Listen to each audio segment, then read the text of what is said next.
going on, guys? In today's segment, I kind of want to go over a few things that I found that might be interesting to you.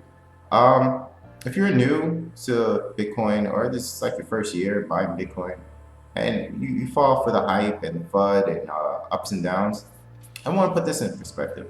Uh, in 2010, if you would have bought $10,000 worth of Bitcoin, it will be now valued at $200 million.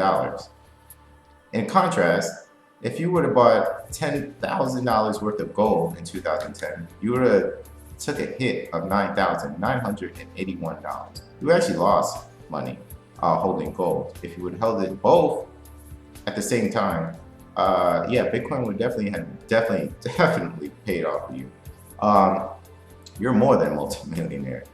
But yeah, I just want to put that in perspective because I see a lot of people dumping Bitcoin when there's a little bit of FUD and not looking long term. You have to look at this as a long term investment.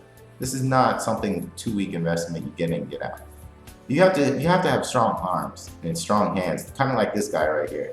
You can't just get in and get out. You have to hold on to your coins. There's going to be so much FUD out there. It's almost natural at this point. It's almost something new every couple of weeks. There's something new. You just have to have strong hands. You can't just fall for the hype. So I kind of want to put that out there for you guys. You could take a look at this article if you would like. But yeah, Ripple overtakes Ethereum. The thing is, I'm like I've been saying for so long, is I'm not the biggest fan of either of these two coins.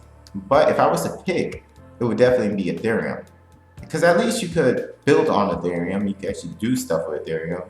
Ethereum is more accepted. I actually see it in a couple places now alongside Bitcoin. So yeah, it has more traction. Ripple is definitely directed towards the banking system. And from what I remember, Satoshi Nakamoto kind of created Bitcoin because of 2008's financial crisis that was due to the banks. The last thing I really want to do is support them by purchasing Ripple. That's just not my cup of tea. You can do as you will. This is not any advice. This is just my opinion for what I would do. So yeah, it's just my thoughts. At long term, of Ripple being up there at number two, I don't really know. It's not really offering anything. It's nothing new. Nothing new has come out for Ripple. So I'm not really too sure. It could be just being pumped up by banks. You know, it is designed for banks, so of course they have all the money to dispose to go to Ripple. But my thing is, what if something happens and the bank needs that money really quick? They could just pull out and drop down the price of Ripple, and you're stuck holding it. Not something I'm really too fond of as far as holding. If you can see yourself holding Ripple for 10x years, then by all means, go for it. And that's alongside any cryptocurrency. If you can see yourself holding it, then fine. You know, but if you really deep down inside can't really see yourself holding it for 10 years or more, then I don't advise it. Or at least do your homework and research before you actually purchase it. Don't just go with the hype because you see the bull run going up, and everyone wants to get in on the run because they don't want to miss out. And I feel like you just do your research, take your time. But with that being said, guys, I kind of want to talk about the main core of the discussion today, is the ransomware.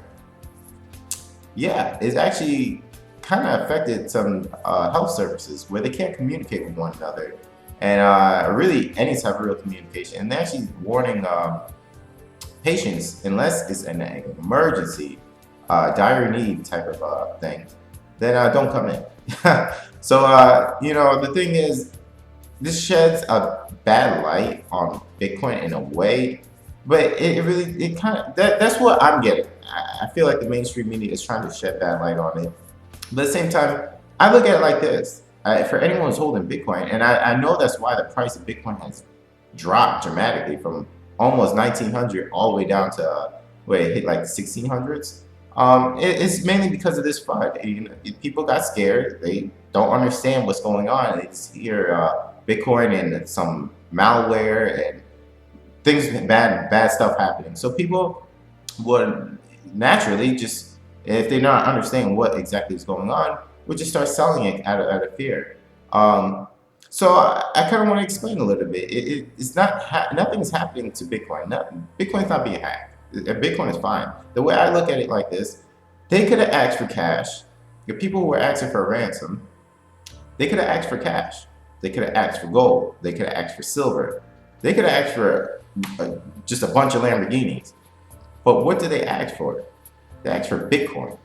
To me, that's a strong sign that Bitcoin is valuable. If people are going out of their way to do all this to get their hands on some Bitcoin, they didn't ask for cash. They didn't even care about the cash. They wanted Bitcoins.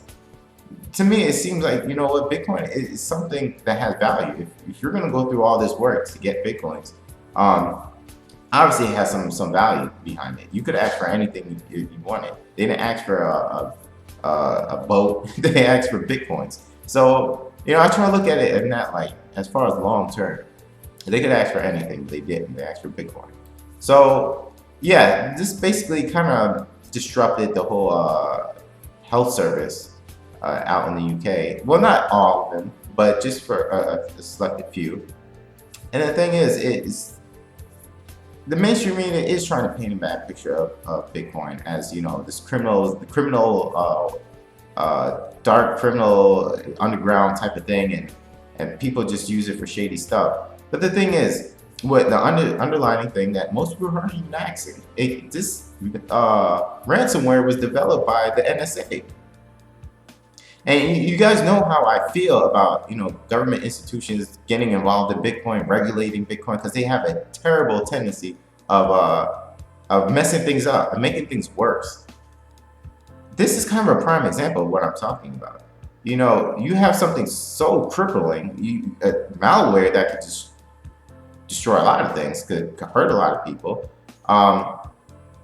And the NSA has it, and somehow other people just got it and took it from them.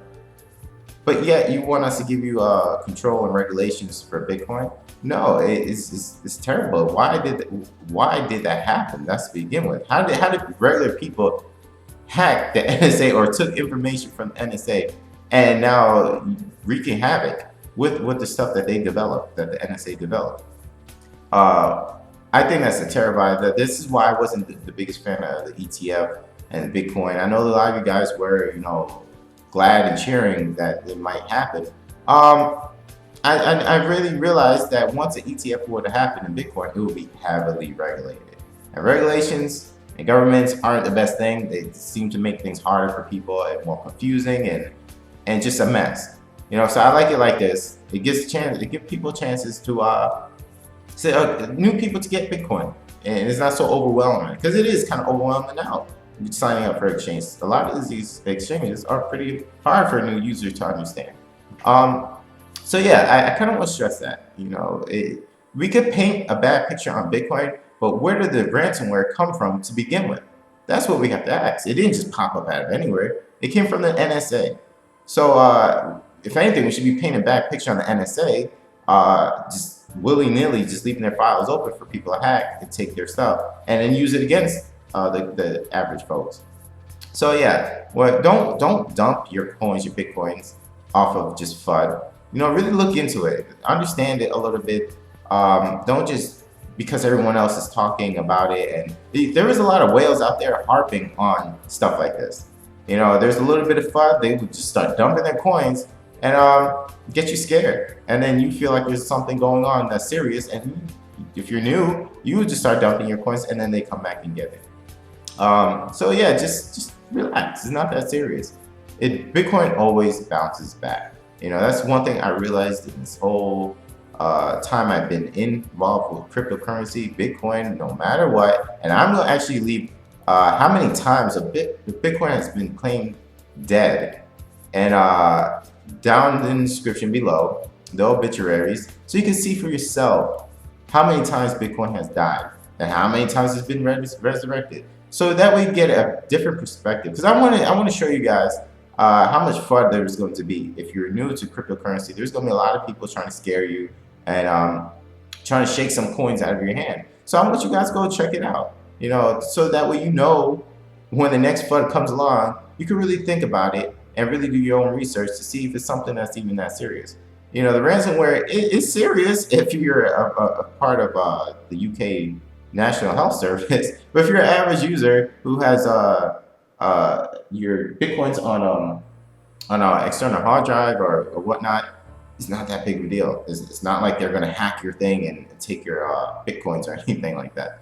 So yeah, guys, I'm gonna leave it here, and you know, just relax, just relax. You know, it's not that big of a deal. You know, this will blow over, and the price is actually now rebounding. All Ethereum's held, Dash pretty much held, everything held, and that's a good test. That's a good test for all these coins.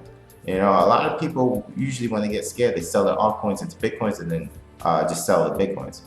It didn't really happen that way. It kind of held its ground a little bit. But yeah, guys, if you could hit that subscribe button, and if you actually want to watch another video of mine, you can hit it right here.